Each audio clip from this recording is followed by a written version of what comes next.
чимчи салат. Ол үшін бізге сәбіз керек, капуста керек, чеснок, мына жерде 4 бас чеснок. Одан кейін уксус, тұз, қара бұрыш, қызыл бұрыш керек. Және ысытылған май керек. Ең бірінші біз бастамас бұрын капустамызды тұзға өлтіріп аламыз.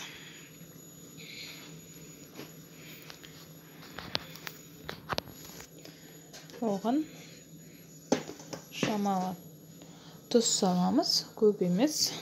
Өйткені қазір сәбізді де өлтірген кезде тұз қосылады. Осыны өлтіріп алайық, ары қарата жалғастырамыз. Капустамызды өлтіріп алдық.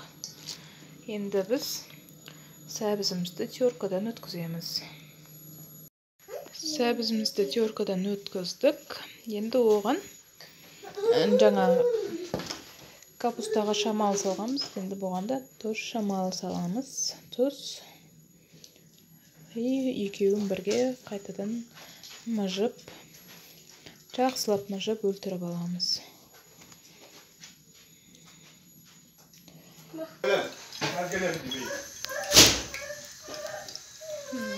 Сұйық майымызды ысытамыз, қатты ысытамыз.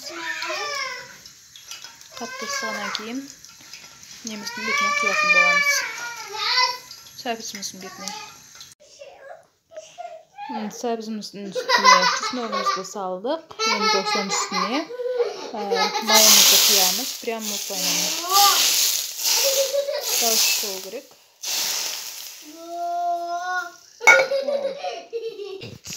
Енді осыған біз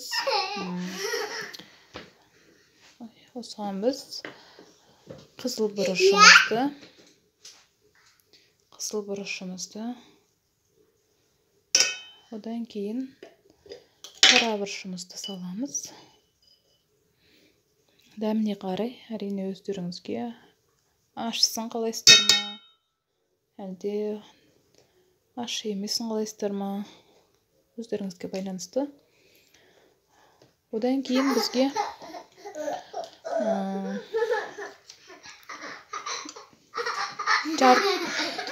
бір қасық, жарты қасық уксусымыз.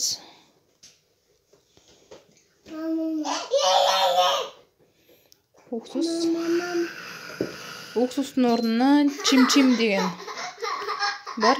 Оны қоссаңыздар да болады, или уксус қоссаңыздар да болады. Осымен араластырамыз.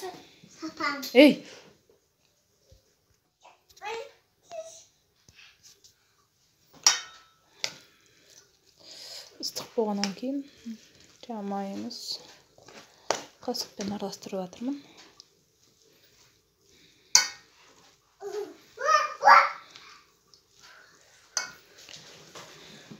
Осымен салатымыз дайын болды.